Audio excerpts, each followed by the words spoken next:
gente tem há cerca de 400 milhões de anos atrás isso aí, né? Nessa época que eu estou falando, né, do surgimento do dinossauro, a gente percebe que o surgimento dos dinossauros, praticamente nós temos um grande continente no planeta Terra. Eu estou falando isso tudo, pessoal, para quem não está entendendo, para chegar na origem das plantas e a importância dessa relação com a fauna e flora, tá? Para quem não entendeu, por que o professor está falando de evolução da Terra, né? Quando isso ocorre, é bom lembrar que isso aqui está em bilhões de anos, tá ok? Ó, billion years, ok? Então, quando isso ocorre, nós já temos aqui um nível parecido, né? Se isso aqui é 1000, aqui é 500, então 400, nós temos aqui já uma presença praticamente do que é hoje de nitrogênio e oxigênio no ar, né? E aí, há cerca de 200 milhões de anos, a gente já percebe, tá aí, Seropédica, que está perto do Oceano Atlântico, né? Começa a formar essa fissura, né? Agora eu vou passar de novo a 200 milhões de anos atrás, está aqui 200 milhões de anos atrás, até aqui então evoluiu quem? Evoluiu Gimnosperma e Pteridófitas, né? E as biófitas estão sempre aí presentes, né? Agora, 200 milhões de anos atrás, começa essa separação, América do Sul, África, tá certo? E, basicamente, nós temos Pteridófitas e Gimnospermas, né? Então, aí há cerca de 105 milhões de anos, né? Então, acredita que essa separação ela se deu aí de 150 a 105 milhões de anos atrás, né? E aí, então, vai 105, agora eu vou avançar para cá, ó, com o surgimento das aves, começam, então, a surgir as angiospermas, né? Então, por que eu estou fazendo isso? Porque algumas angiospermas vão evoluir bem longe de outras, né? Agora, o que estava junto de gimnospermas, umas foram para lá, outras para cá, né? Então a gente, quando vai viajar o planeta conhecendo essas questões, a gente entende mais isso, né? Os dinossauros, né, os répteis, eram extremamente predadores, né? E a Terra começa a ter uma evolução mais rápida, né? É impressionante que depois que surge o primata, a evolução que teve, né, em todos os sentidos no planeta Terra. Há cerca de 66 milhões, 65 milhões de anos, quando os dinossauros foram extintos, né, quando começou a surgir os primeiros mamíferos no planeta, a gente então já tem continente praticamente separado, né? Então nós estamos falando isso tudo para chegar na questão da origem das plantas, né? E aí vocês veem uma lista das principais, aí botei as fruteiras, né? As principais fruteiras. A gente vai ver a origem dessas plantas, né? Por exemplo, o número 1 aí, o abacate. Então nós vamos ver que abacate existe praticamente 3 centros de origem que ficam ali nas Antilhas, né? Até abacate, região mais alta do México. Nós vamos falar sobre isso, tá certo? Então, quando a gente tem um abacate aqui na América, ele já está aqui há muito tempo. Por quê? Porque o Homo sapiens ele chegou nas Américas, nós vamos falar mais à frente, cerca de 20 mil a 60 mil anos atrás. Então, por ser uma planta muito interessante, ele pode ter sido levado, né, dispersado para a América do Sul, ter chegado no Brasil, né? Mas o centro de origem ao longo de evolução de milhões de anos é lá, né? A mesma coisa, o abacaxi, por exemplo, ao contrário, né, o abacaxi é uma planta nossa, né?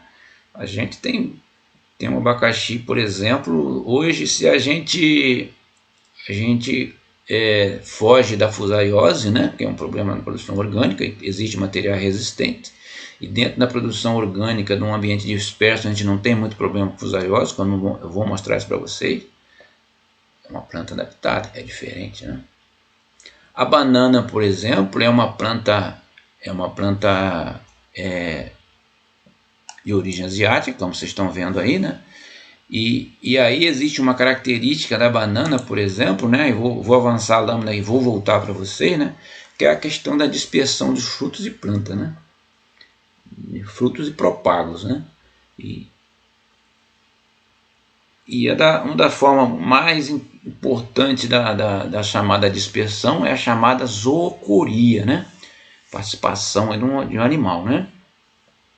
Então nós temos a questão da antropocoria, né? Que é a dispersão pelo homem, e no caso da banana, essa dispersão ela pôde ocorrer muito antes. Por quê? Tem uma particularidade na banana, né? Ela pode ser dispersada pela hidrocoria, né? Pela água. Uma planta, uma bananeira, por exemplo, ela é grande, ela consegue carregar no seu rizoma uma série de brotações em cada folha, e isso ser levado, né? E isso pode ter ocorrido e ocorreu há milhões de anos, né? Antes até da presença do homem na Terra, porque inclusive na África é considerada também até como o segundo centro de origem da banana, né? A mesma coisa, eu vou pular aqui, né? O coco, né? O coco, ele tem uma origem polêmica por isso, porque além de ele ser possível de ser dispersado pela hidrocoria, ele tem uma particularidade do fruto, né? O que era para ser um mesocarpo, normalmente a gente come nos frutos, o coco ele é fibroso e funciona como boia, né? Então, há muitos e muitos anos atrás ele já boiava e dispersou, né? E os últimos estudos aí estão apontando que o coco da Bahia realmente é do Brasil, que o coco ele é de origem do Brasil, né? O caqui também é de origem da Ásia, isso vocês sabiam. O figo é de origem da Ásia, ali na Ásia próxima já da Europa, né? Na Eurásia. Talvez junto com a uva, as primeiras frutas a serem cultivadas, né? Praticamente na mesma grande região, né? Onde é Turquia, Armênia, né? O Cáucaso, né? A goiaba é brasileira, né? Mas produzir goiaba não é fácil, precisamente orgânico, caso sério. A laranja também é da Ásia, os citros, né? Os citros são da Ásia. Então, quando a gente traz, por exemplo, uma laranja para o Brasil, em termos de evolução dessa planta, o tempo que ela está no Brasil é uma coisa ínfima, porque a laranja foi introduzida no Brasil depois da descoberta do Brasil pelos europeus, né? Então, o que são 500 anos dentro da evolução de milhões de anos, né? O mamão também ele é da América tropical, né? E tudo aponta que a origem do mamão é da América do Sul, no lado que pende para o Caribe, né? Venezuela, Colômbia, que pende para o Caribe, ele é o centro de origem do mamão, né? Então não está tão longe nas condições no Brasil, mas tem os seus problemas. A manga também é da Ásia, né? Nós vamos falar de manga, a questão da manga monoembriônica, poliembriônica, a origem tem a ver, para entender aí essa questão de manga que madura é verde, que madura é colorida, né? O maracujá é Brasil, né? E isso vocês já sabiam, né? Então é uma planta adaptada, mas ele é uma planta que nós vamos discutir que é uma planta do Brasil, mas não é uma planta explorada comercialmente há tanto tempo, né? O maracujá tem explorado comercialmente aí tem em torno de 50, 60 anos, né? Que iniciou, né? E tá evoluindo a cada ano, é claro, né? O marmelo é da Europa e Ásia, a maçã também é da Ásia, a melancia é da África, né? O melão é da Europa, Ásia e África, a pera é europeia, o pêssego é da Ásia, a tangerina, como eu disse, o citro é da Ásia, e a uva ela tem tem considerada 3 centros de origem, tá certo? A uva da Ásia, da América do Norte e da Europa. Tá? A grande evolução da viticultura hoje é sobretudo com a base genética das uvas rústicas que vieram da América do Norte. Tá?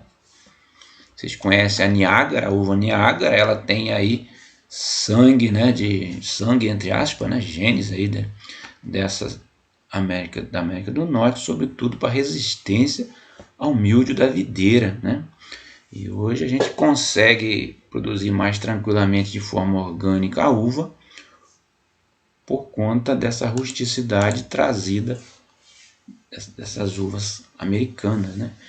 Que o cultivo de uva foi muito embasado na vitis vinífera, né? De origem, como vocês estão vendo aí, da Europa e da Ásia. E essas uvas são totalmente suscetíveis, né? Chamadas uvas finas, né?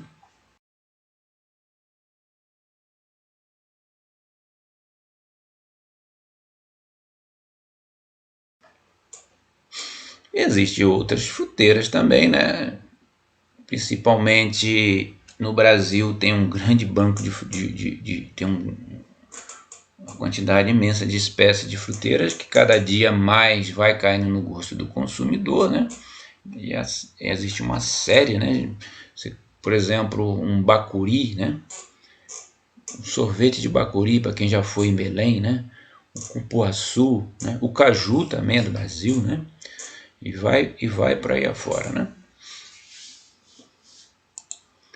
Bom, então essa questão da dispersão de fruto, ela é importante, né?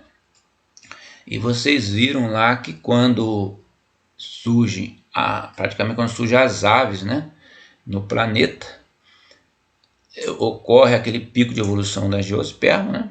E depois o outro pico de evolução, como eu mostrei lá com o início dos mamíferos, né? Então a importância desses animais para fazer a dispersão e a presença desses animais e também dos insetos fazendo polinização para criar combinação genética e criar espécies diferentes, né? Isso foi muito importante, né? É muito interessante conhecer essas coisas, né? Essa interação, né?